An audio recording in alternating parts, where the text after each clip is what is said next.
अध्याय 14 के प्रश्नावली 2 का तीसरा प्रश्न देख लेते हैं। तो चलो मैं आपको दिखाता हूं तीसरा प्रश्न। तो यह है तीसरा प्रश्न, ठीक है, जिसमें हमें क्या बताना है, सत्य असत्य बताना है और साथ ही साथ कारण भी बताना है कि अगर कोई सत्य है तो क्यों सत्य है और असत्य है तो क्यों असत्य है। ठीक है, तो पहला प्रश्न देखो, सभी बहुभुज पंचभुज होते हैं तो ये असत्य है। क्यों असत्य है?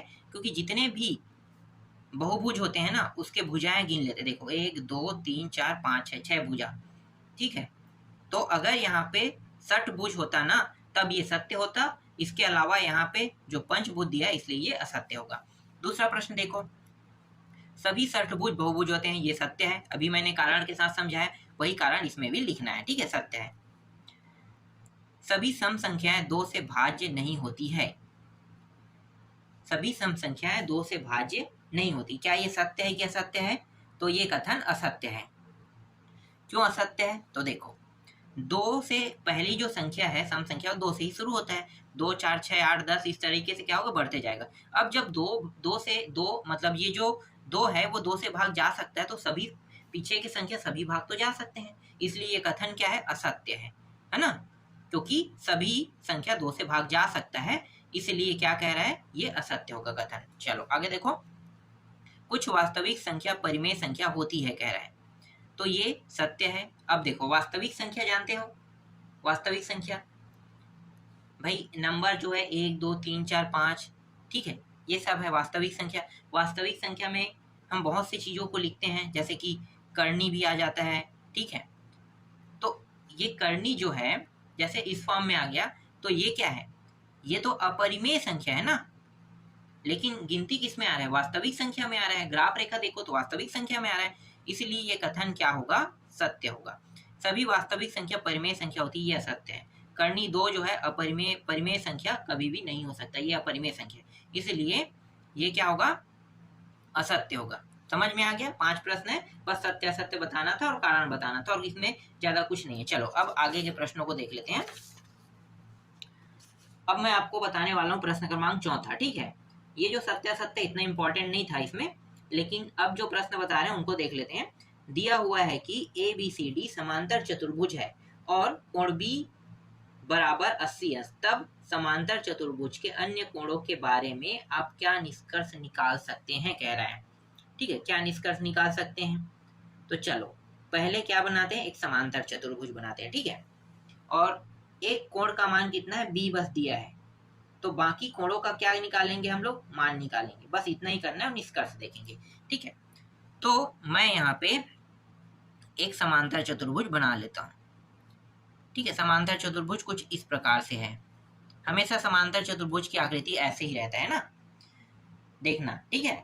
इसी प्रकार से ही समांतर चतुर्भुज की आकृति होती है। ये हो गया A कोण, ये B कोण, ये C कोण और ये D कोण, और B कोण का मान दिया हुआ है 80 अंश, ठीक है। B कोण का मान कितना दिया हुआ है, प्रश्न में 80 अंश दिया हुआ है, और ये क्या बन गया, एक समांतर चतुर्भुज बन गया। तो मैं यहाँ पे बता देता हूँ, ठीक है, ABCD क्या है, समांतर, शॉर्टकट में लिख लेता हूँ, ठीक है, समांतर समझो, और चा का मतलब चतुर्भुज है, इस तरीके से, ठीक है। स इंटू चा पूरा लिखना आप लोग, ठीक है। जब भी प्रश्न में ऐसे प्रश्न आते हैं तो आप पूरा लिखना, मैं आपको समझाने के लिए बता दिया, और समझाना मेरे लिए ज़्यादा इंपॉर्टेंट है, इसलिए मैं शॉर्टकट में भी लिख सकता हूँ, ठीक है, इसलिए मैंने शॉर्टकट में लिखा भी। तो समांतर चतुर्भुज ABCD क्या है, एक समांतर चतुर्भुज है, ठीक है।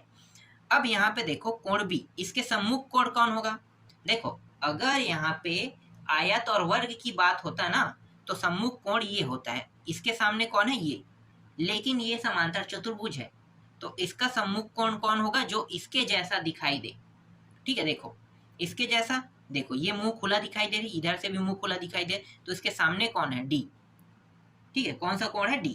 तो मैं यहाँ पे लिख लेता हूँ कोण B बराबर 80 अंश दिया हुआ है ना, कोण B बराबर 80 अंश, तो कोण B के बराबर क्या होगा, सम्मुख कोण कौन है, कोण D। तो कोण D सम्मुख कोण है, तो कोण B जैसा ये है, मतलब जितने अंश ये है उतने अंश क्या होगा, ये भी होगा, तो ये भी 80 अंश का, मतलब कोण B और कोण D कितने कितने अंश का हो गया, 80 अंश का हो गया, ठीक है। तो यहाँ पे आपको बता देना है कौन से नियम के तहत होता है ये होता है सम्मुख कोण नियम के तहत, है ना। तो यहाँ पे छोटा सा करके क्या लिख देना है, सम्मुख कोण, सम्मुख कोण, ठीक है, बस इतना ही लिखना है आपको। इससे आप ये बता रहे हो प्रश्न में कि ये जो b जो है ना इसके बराबर d हो रहा है वो सम्मुख कोण के नियम के तहत हो रहा है, बस इतना ही बताना है। सम्मुख कोण क्या होते हैं? बराबर, तो इसका मतलब ये है कि सम्मुख कोण क्या है? बराबर है, ठीक है।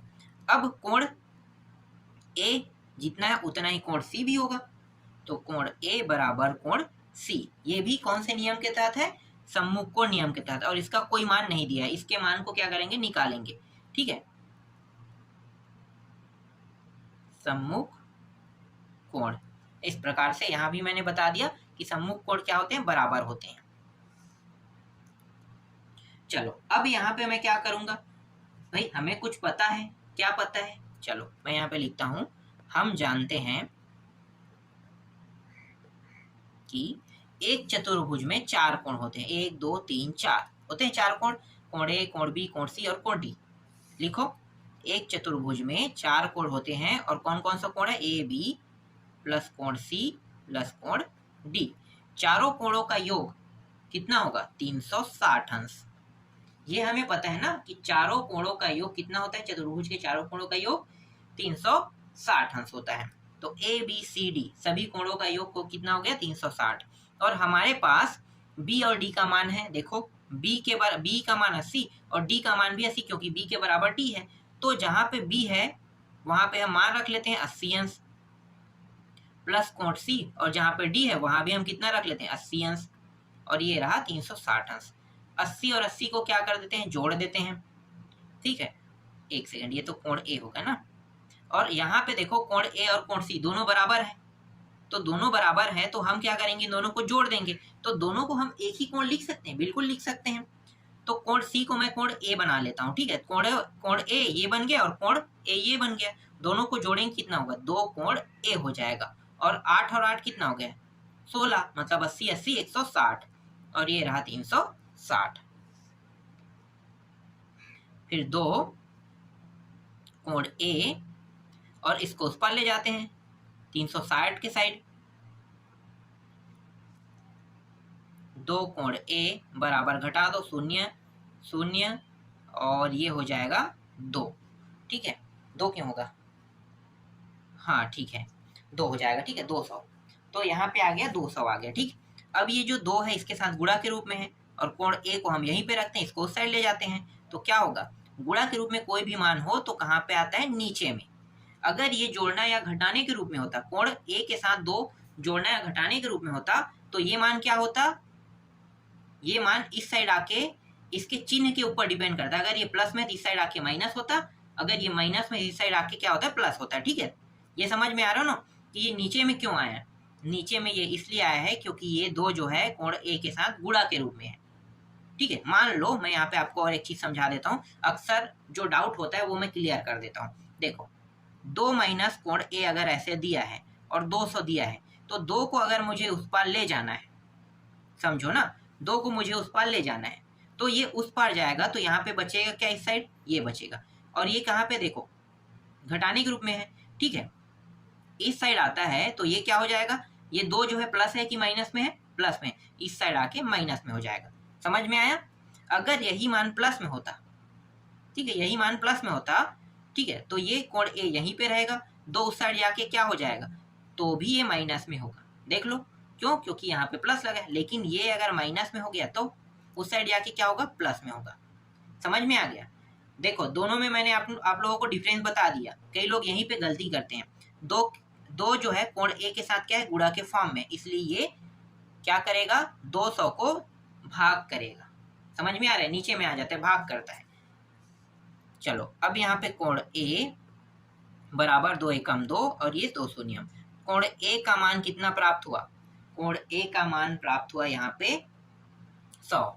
अब जब कोण ए का मान 100 प्राप्त हो सकता है, तो कोण ए बराबर कोण सी, तो इसका मान भी तो 100 होगा ना? बिल्कुल। तो कोण ए बराबर कोण सी का मान भी कितना आ गया? 100 ही आ गया। तो मतलब इसका भी मान 100, कोण ए का, कोण सी का मान भी 100 है। अब निष्कर्ष बताना है हमें, ठीक है। चलो निष्कर्ष निकाल लेते हैं। सबका निकल गया ना? तो निष्कर्ष, ठीक है, निष्कर्ष क्या निकला कि निकला यहाँ पे निष्कर्ष कि एक कोण का मान ज्ञात होने पर अन्य कोणों के मान भी ज्ञात किए जा सकते हैं, ये निष्कर्ष निकला। ठीक है, यहाँ पे लिखो एक कोण के मान ज्ञात होने पर अन्य कोणों के मान ज्ञात किए जा सकते हैं। ठीक है, यही निष्कर्ष निकला। देख लो, एक कोण का मान हमें पता था, बाकी तीनों कोणों का मान हमने निकाला। तो जब हमें एक कोण का मान पता रहेगा तो हम सभी कोणों का मान निकाल सकते हैं, यही इसका निष्कर्ष है। क्लियर हुआ ये प्रश्न? चलो अगला देखते हैं। इसके बाद पांचवा प्रश्न है, देखो, सिद्ध कीजिए कि 4m + 9 एक विषम पूर्णांक है जहां m एक पूर्णांक है कह रहा है। ठीक है, चलो हल करते हैं, जो दिया उसको लिख लेते हैं।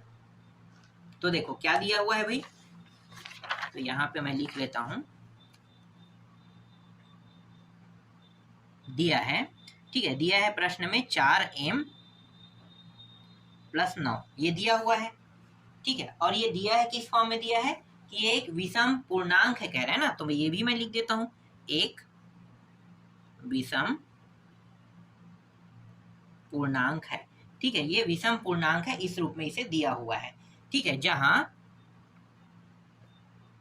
m क्या होगा, m एक पूर्णांक होगा। ठीक है, जहां m एक पूर्णांक है। ठीक, चलो अब इसको लेकर हल करते हैं। तो 4m + 9, अब ये 4m है, इसको और कैसे लिख सकते हैं? जो 4 है इसको मैं 2 × 2 लिख सकता हूं, बिल्कुल। इसके बाद क्या है, m प्लस ये जो 9 है इसको कैसे लिख सकता हूं, 2। जब मैंने इसे 2 भागों में तोड़ा तो इसका 1 भाग 2 आएगा, तो इसका भी 1 भाग 2 ले लेते हैं। फिर 2 चौके कितना होता है, 8। ठीक है, और +1, तो ये जो 9 है इसको मैं इस प्रकार से लिख सकता हूँ, बिल्कुल लिख सकता हूँ, 2 × 4 + 1, ऐसा मैं इसे लिख सकता हूँ। तो मैंने क्या किया, इस प्रकार से लिख लिया। अब यहाँ पे देखो, इन दोनों में ये वाला जो मान है, ठीक है, ये वाला और ये वाला, नीचे का ही मान देखना है, 2.2m + 2 × 4 को देखना है ना। तो दोनों में देखो कॉमन क्या है, 2 यहाँ भी है, 2 यहाँ भी, 2 को बाहर निकाल लेते हैं। कितना बचेगा, 2m + 4 बचेगा, +1। ठीक है, यही बस प्राप्त होगा। ठीक है, देखो अब यहाँ पे जो 2m है वो क्या है, क्या ये विषम पूर्णांक है कि समपूर्णांक है? तो ध्यान दो कि ये समपूर्णांक है। क्या है, समपूर्णांक। तो यहाँ पे लिखो, स्पष्टीकरण देते हैं अब ना। तो यहाँ पर स्पष्ट है कि 2m क्या होगा, ये जो 2m है वो होगा समपूर्णांक है।